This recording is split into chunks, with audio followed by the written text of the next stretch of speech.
All well? Would you like to say something? No, we can start, sir. So, first of all, this is not the H-bomb. H-bomb is coming. This is another milestone in setting up and demonstrating to the youth of this country how elections are being rigged.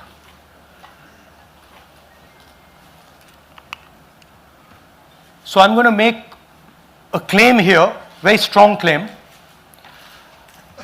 about CEC Gyanesh Kumar.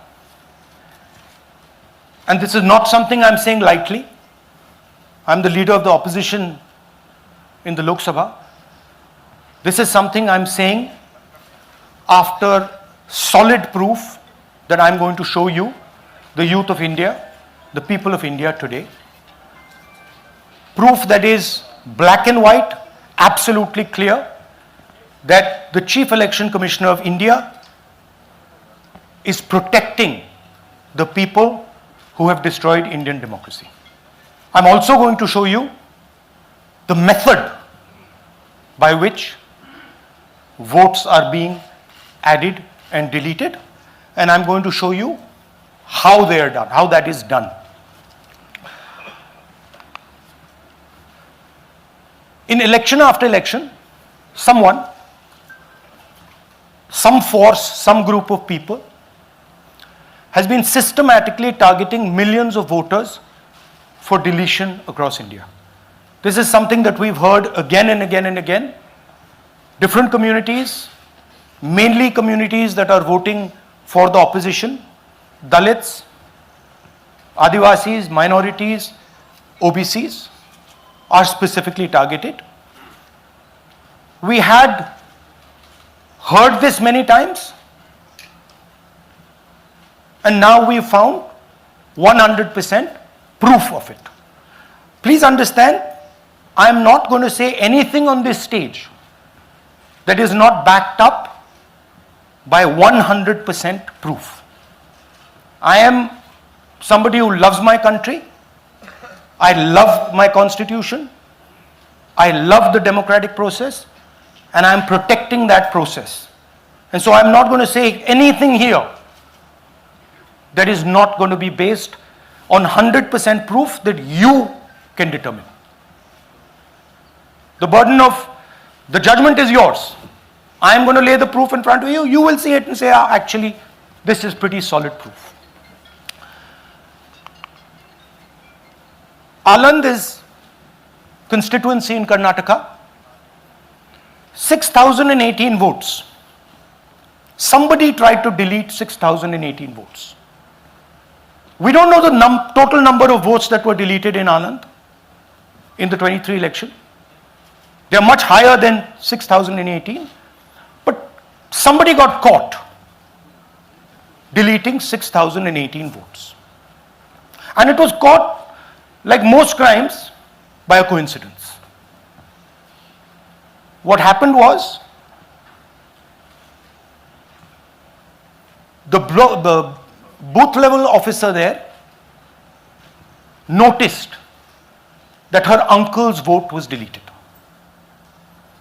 And so she checked who deleted her uncle's vote, and she found that it was a neighbor. पड़ोसी ने uncle का vote delete किया था. उसने जाके पड़ोसी से पूछा कि आपने मेरे अंकल का वोट क्यों डिलीट किया. पड़ोसी ने कहा मैं तो जानता ही नहीं, मैंने तो कुछ वोट डिलीट ही नहीं किया. Neither did the person deleting the vote know, nor did the person whose vote was deleted know. Some other force hijacked the process and deleted the vote. And as luck would have it, got caught. What does the operation look like? In Aland, 6,018 applications were filed impersonating voters. The people who filed these applications actually never filed them. And we will show you evidence of that on this stage. The filing was done automatically using software. We will show you that. Mobile numbers from outside Karnataka, from different states, and you can see on the map, from different states were used to delete numbers in Aland. And it was done targeting Congress voters. So this was not random. We will show you again that these deletions were specifically targeting booths where the Congress party was winning. Here is example number one, lady called Godabai. Someone created fake logins, deleted 12 voters, attempted to delete because then this was stopped. Godabai, of course, has no idea. Can you show us what Godabai has to say about this? Election ಟೈಮಿಗೆ ನಾ ಅರ್ಜಿ ಹಾಕಿಲ್ಲ, ನನಗೆ ಅದಕ್ಕೆ ಸಂಬಂಧ ಇಲ್ಲ. ಅದು ಯಾರು ಹೊಟ್ಟಿ ಕಿಚ್ಚಿಗೆ ಯಾರು ಏನು ಹಾಕ್ಯಾರ ಅನ್ನೋದು ನನಗೆ ಗೊತ್ತಾಗಿಲ್ಲ.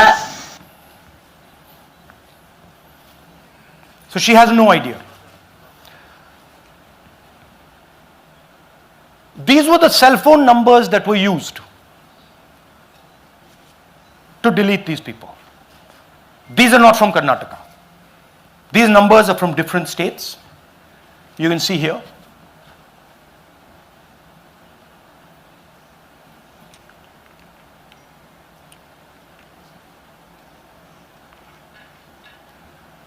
So the question is, whose numbers are these?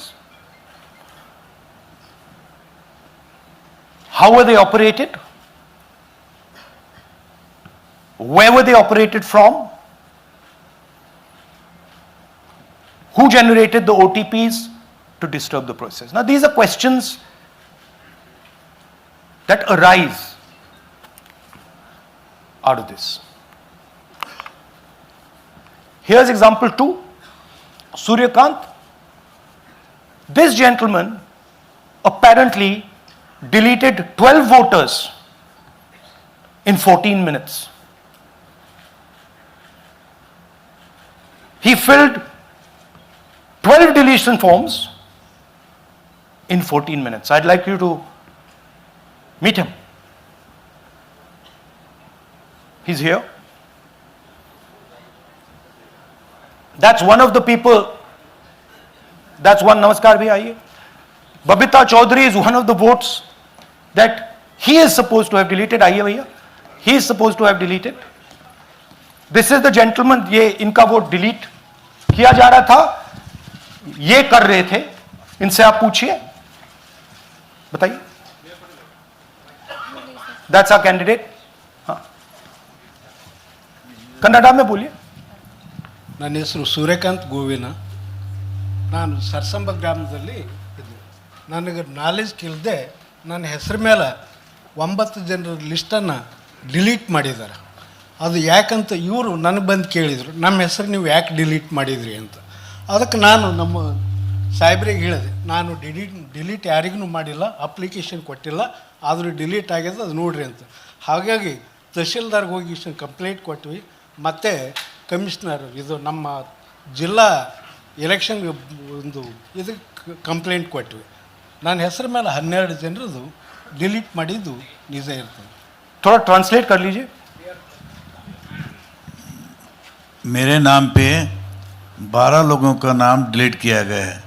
हालांकि मुझे मालूम नहीं, मैं कभी किसी को मैसेज भेजा भी नहीं, मैं बुलाया भी नहीं.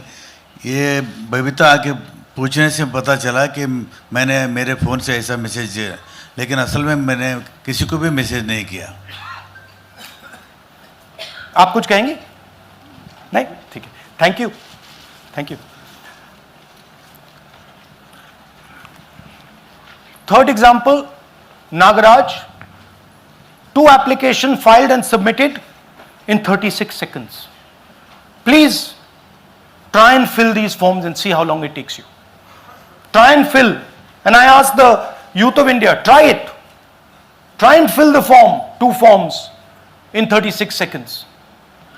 you'll see the answer to this question. Notice also what time this gentleman fills the form. For some reason he gets up at 4:07 in the morning and suddenly fills 2 forms in 38 seconds.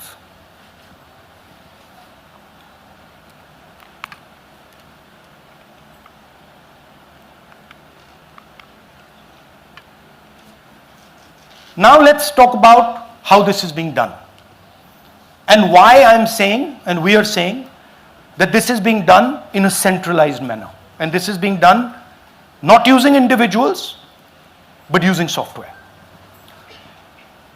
Look at the serial numbers.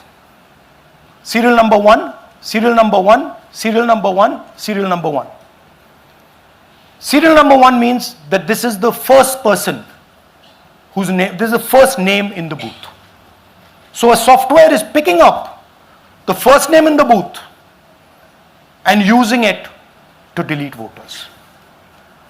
So someone ran an automated program that ensured the first voter of the booth was the applicant. That same person got cell phones from outside the state, used them to file the applications. And we are pretty certain that this was done in a centralized manner and it was done at scale.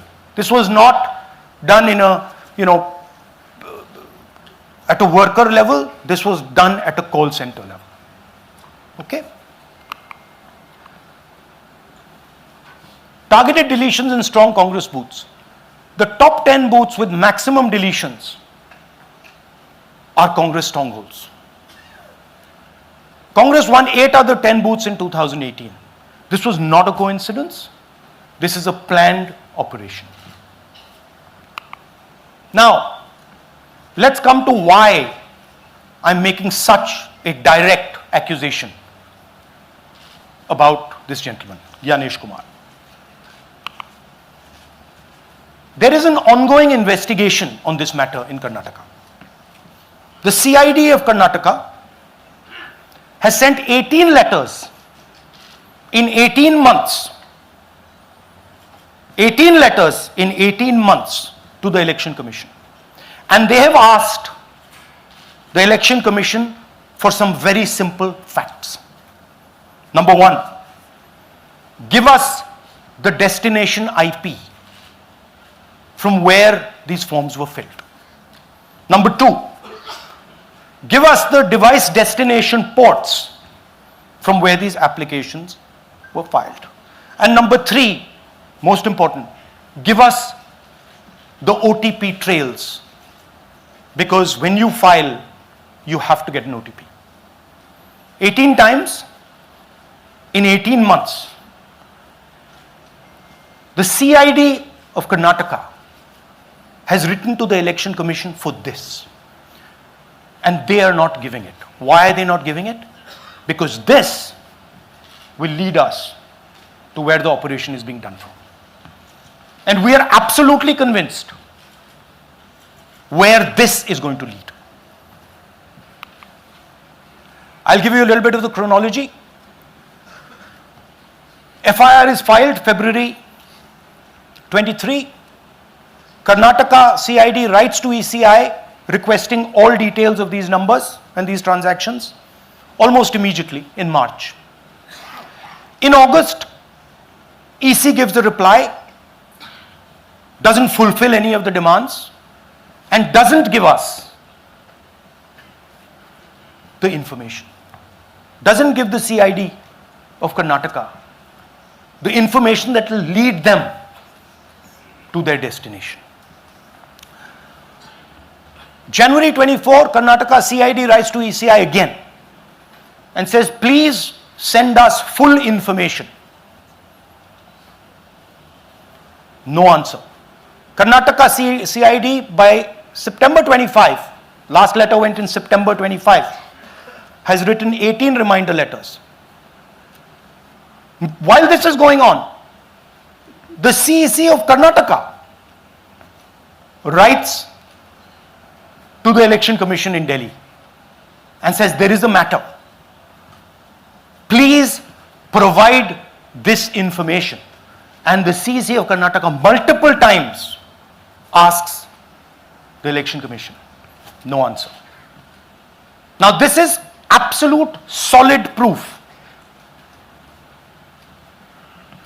that Gyanesh Kumar is protecting the people who are doing this.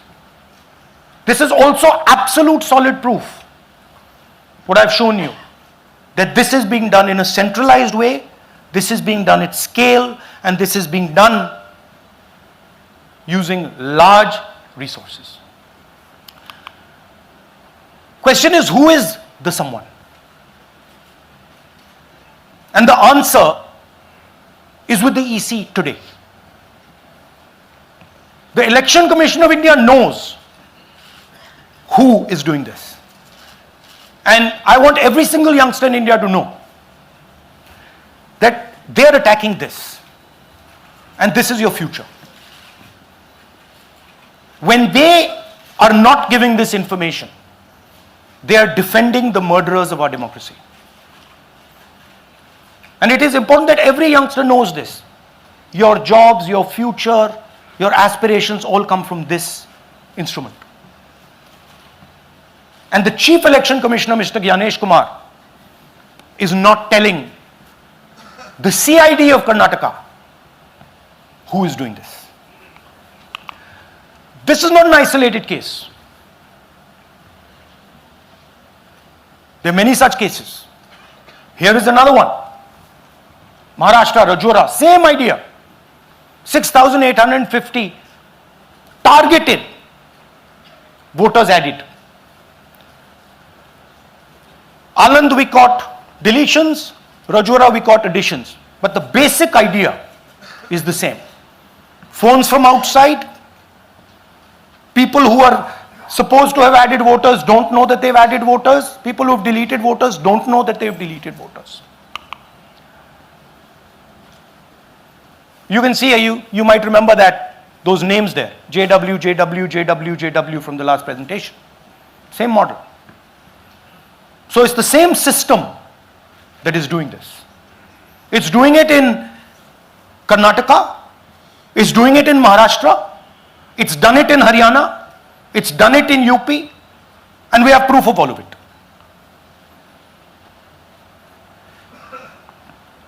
Names are being filled, addresses, the address is Sasti, Sasti, Sasti, Sasti. Name is UQ, JJW.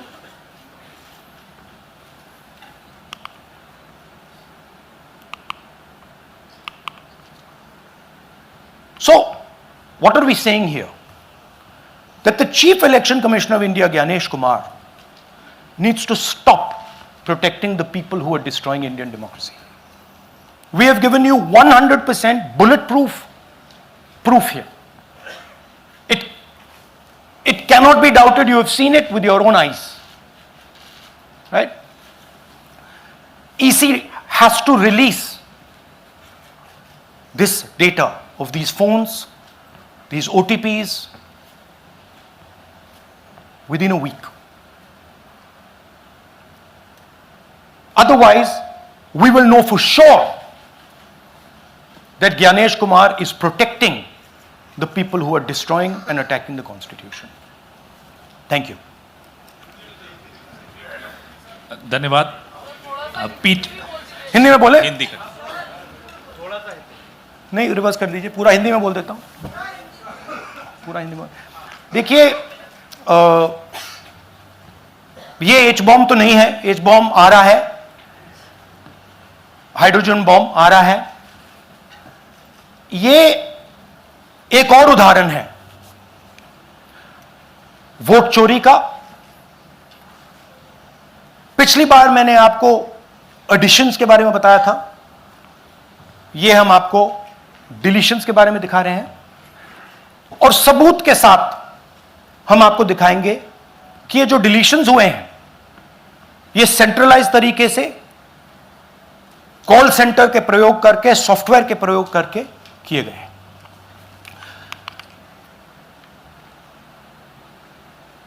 हमारे पास इस presentation में जो मैंने आपको अभी दिखाया 100% सबूत है, प्रूफ है कि ज्ञानेश कुमार जी हिंदुस्तान के चीफ इलेक्शन कमिश्नर वोट चोरों की रक्षा कर रहे हैं, और यह मैं आपको अभी दिखाने जा रहा हूं। हर इलेक्शन में हमें रिपोर्ट आती थी कि वोटर्स डिलीट हो रहे हैं, कांग्रेस वोटर्स डिलीट हो रहे हैं, ऑपोजिशन के वोटर्स डिलीट हो रहे हैं, दलित वोटर्स डिलीट हो रहे हैं, आदिवासी हो रहे हैं, माइनॉरिटी वोटर्स डिलीट हो रहे हैं, ओबीसी वोटर्स डिलीट हो रहे हैं। मगर जब डिलीट होते हैं ऑपोजिशन के ही होते हैं। कर्नाटक में आलंद कंस्टिट्यूएंसी है, यहां पे चोरी पकड़ ली, कोइंसिडेंस से पकड़ी। वहां की जो बीएलओ थी उसने देखा कि उसके रिश्तेदार को डिलीट कर दिया गया था। जैसे चोरी पकड़ी जाती है, कोई छोटी सी गलती हो जाती है, हाथ आ जाती है। अलंद में 6018 वोटर्स डिलीट हुए, उसमें से इनकी रिश्तेदार थे। उन्होंने पता लगाया कि मेरे रिश्तेदार को डिलीट किसने किया। पता लगा कि पड़ोसी ने रिश्तेदार को डिलीट किया। बीएलओ ने जाके पड़ोसी से पूछा कि भाई आपने मेरे रिश्तेदार को क्यों डिलीट किया। पड़ोसी ने कहा मैंने तो नहीं किया। बीएलओ सस्पिशियस हो गई, शक पड़ा, उसने प्रोसेस चालू कर दी।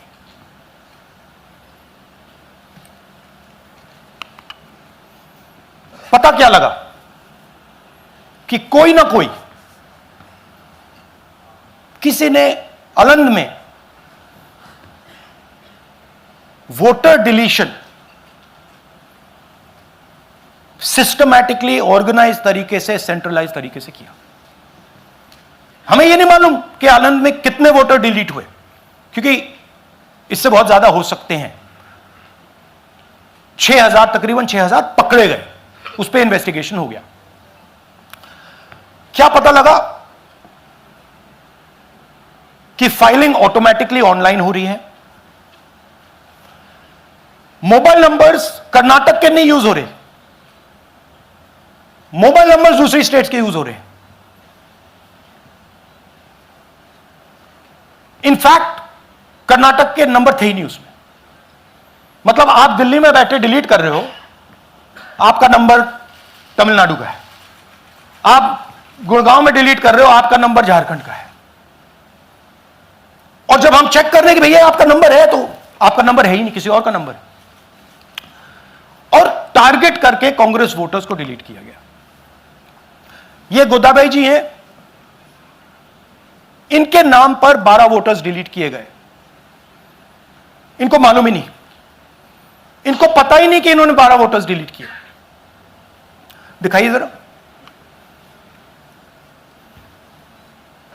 ಇಲೆಕ್ಷನ್ ಟೈಮ್ ಈಗ ये इनका वीडियो है। ನಾ ಅರ್ಜಿ ಹಾಕಿಲ್ಲ, ನನಗೆ ಅದಕ್ಕೆ ಸಂಬಂಧ ಇಲ್ಲ। ಅದು ಯಾರು ಹೊಟ್ಟಿ ಕಿಚ್ಚಿಗೆ ಯಾರು ಏನ ಹಾಕ್ಯಾರ ಅನ್ನೋದು ನನಗೆ ಗೊತ್ತಾಗಿಲ್ಲ। तो इनको आइडिया नहीं है कि इन्होंने वोटर्स डिलीट कर दिए।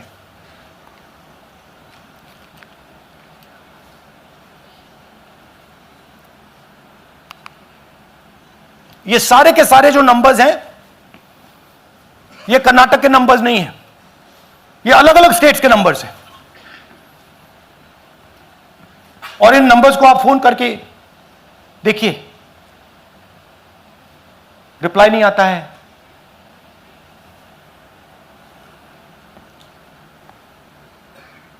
तो सवाल यह है कि किसके नंबर्स हैं, ये किसने ऑपरेट किए, जब इन्होंने ऑपरेट किए ये कहां थे,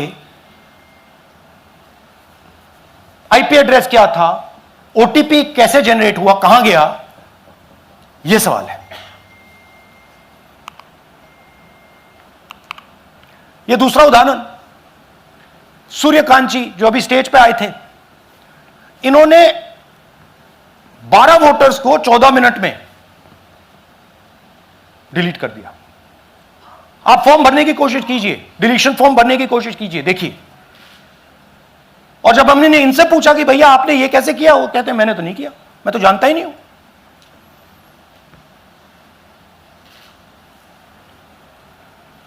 बबीता चौधरी जी का इन्होंने एक नाम डिलीट किया, यहां खड़ी हैं बबीता जी, यहां हैं, सूर्यकांत जी यहां हैं, आ जाइए जरा स्टेज पे, एक सेकंड आ जाइए, ये दोनों खड़े हैं यहां पे, सूर्यकांत जी, बबीता जी। इनको मालूम ही नहीं कि इन्होंने डिलीट किया। Thank you. नागराज जी, इन्होंने 2 एप्लीकेशन 36 सेकंड में फाइल कर दी है। और मजे की बात देखिए, ये 4 बजे सुबह उठ के फाइल कर रहे हैं। पता नहीं क्या हुआ, 4 बजे सुबह कहा कि भैया मैं 2 वोटर को डिलीट करूंगा, और कितने 36 सेकंड में डिलीट कर दिए, फिर सो गए।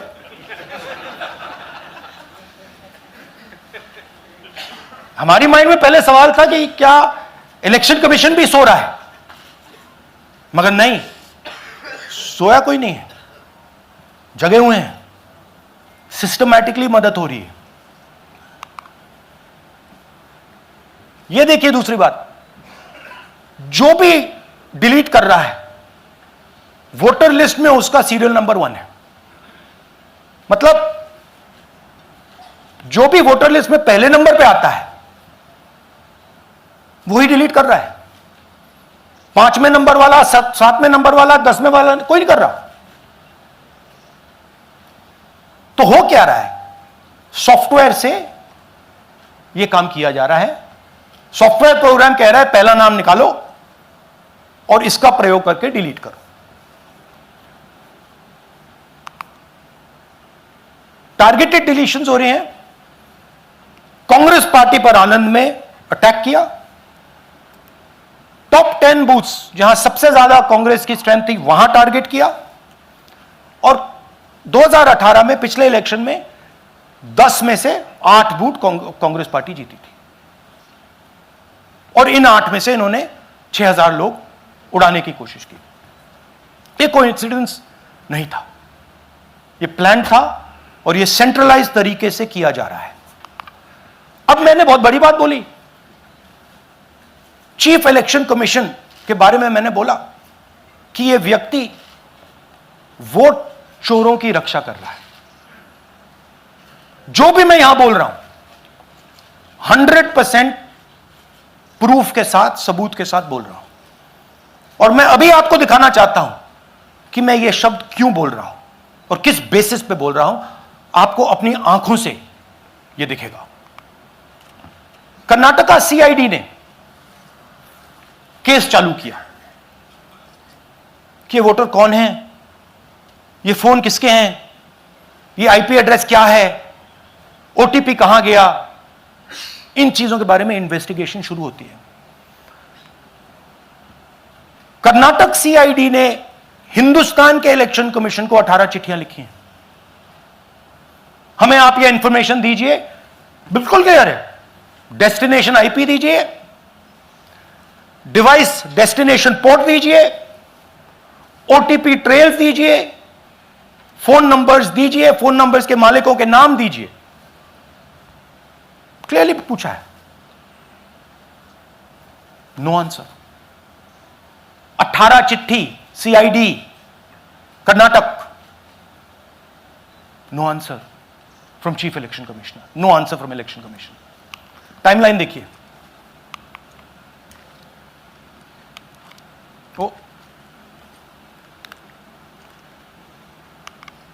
ओके, फरवरी 23 में इन्वेस्टिगेशन शुरू होती है। मार्च 23 में कर्नाटका सीआईडी चिट्ठी लिखती है ईसीआई को कि हमें सारे डिटेल्स दे दीजिए। अगस्त में इनकंप्लीट डिटेल्स दी जाती हैं, जिससे कोई इन्वेस्टिगेशन आगे नहीं बढ़ेगा। जिन चीजों की जरूरत थी वो नहीं दी, जिसकी जरूरत नहीं थी वो सारी दे दी। पहला सबूत। दूसरा सबूत, 18 बार रिमाइंडर लेटर गए हैं। आपको अगर सीआईडी एक बार लेटर भेज दे और आप नहीं गए, आप जानते हो क्या होगा। यहां पे इलेक्शन कमीशन को 18 बार लेटर गए हैं, कुछ नहीं हुआ है। बाद में क्या होता है, कर्नाटक ईसी इलेक्शन कमीशन को लिखता है, कहता है भैया हमें दे दीजिए, आपको इंफॉर्मेशन देना पड़ेगा। No reply. मार्च 25 में आखिरी लेटर सितंबर में गया है, कुछ ही दिन पहले। No reply from EC. यह है सबूत कि ज्ञानेश कुमार जी वोट चोरों की रक्षा कर रहे हैं, और यह ब्लैक एंड व्हाइट सबूत है, इसमें कोई कंफ्यूजन नहीं है कहीं।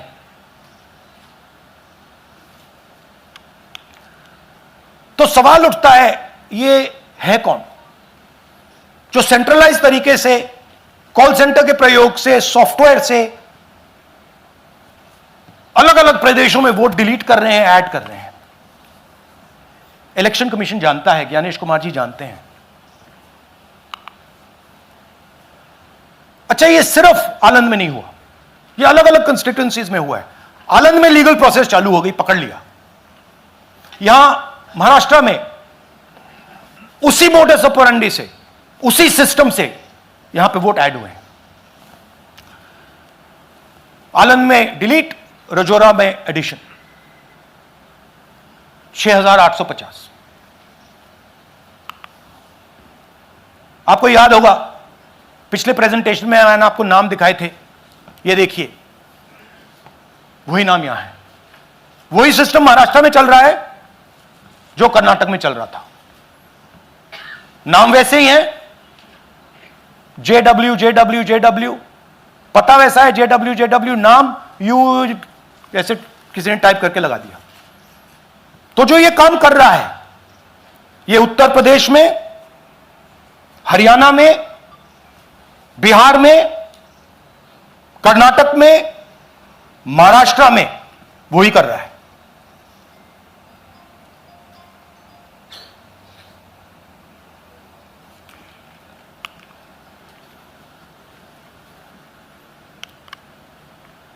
तो हमारी डिमांड है, ज्ञानेश कुमार जी, आप अपना काम कीजिए। आपने ओथ लिया है, आप हिंदुस्तान के चीफ इलेक्शन कमिश्नर हैं। आपसे कर्नाटक की सीआईडी सबूत मांग रही है।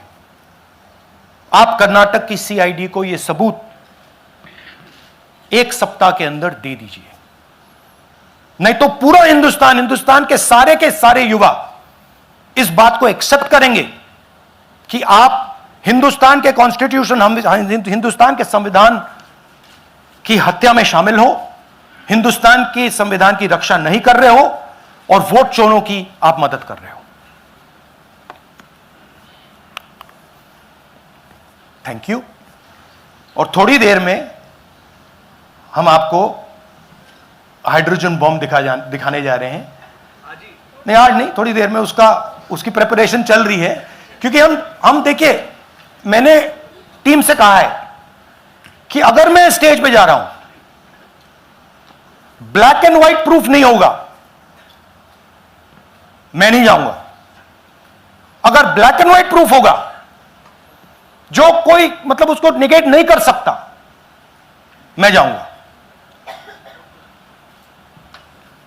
मैं देश के कॉन्स्टिट्यूशन की रक्षा कर रहा हूं, संविधान की रक्षा कर रहा हूं, मैं लोकतंत्र की रक्षा कर रहा हूं, और मैं सच्चाई आपके सामने रख रहा हूं।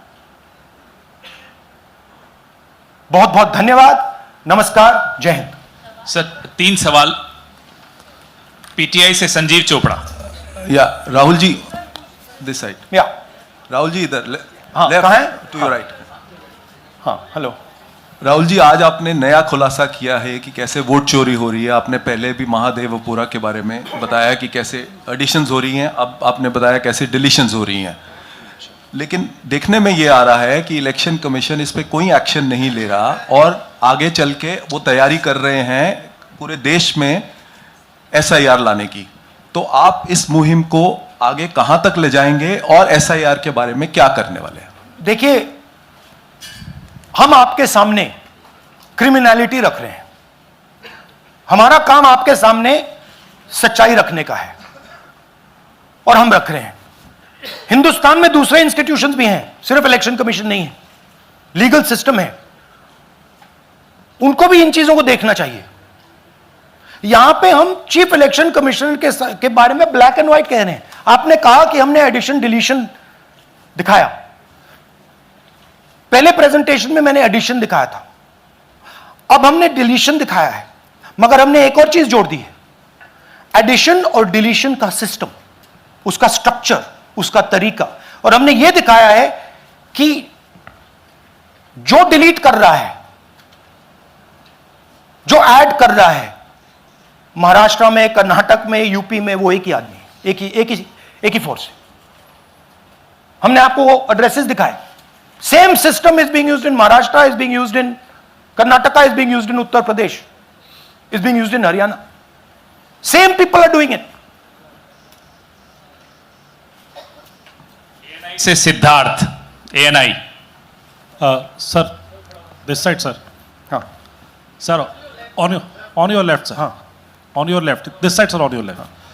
सर, मेरा आपसे सवाल ये है कि जब आप कह रहे हैं कि ज्ञानेश कुमार जो चीफ इलेक्शन कमिश्नर है, उन्हें पता है ये कौन कर रहा है, हाँ। और ये पॉलिटिकल फायदा जरूर किसी को हो रहा है। आप कह रहे हैं कांग्रेस के बूथ के ऊपर ही हाँ। सारे वोट्स डिलीट किए जा रहे हैं, तो वो कौन लोग आपके हिसाब से हैं जिनको ये फायदा पहुंच रहा है, पहला। और दूसरा ये कि वो आपने एक देखिए, हफ्ते का हाँ, समय दिया sorry। है, जब आपने एक हफ्ते का समय दिया है, तो क्या एक हफ्ते बाद आप इसको आगे कैसे इनिशिएट करेंगे? क्या आप लोग कोर्ट का रास्ता अपनाएंगे या और कोई हायर एजेंसी से इस बात की डिमांड करेंगे? क्योंकि ये ऑर्गेनाइज्ड तरीके से कायम दिखाई दे रहा है जो आप बता रहे हैं, अगर आपकी बात के ऊपर जाएं। देखिए, फ्रैंकली ये जो मैं यहां कर रहा हूं, ये मेरा काम नहीं है।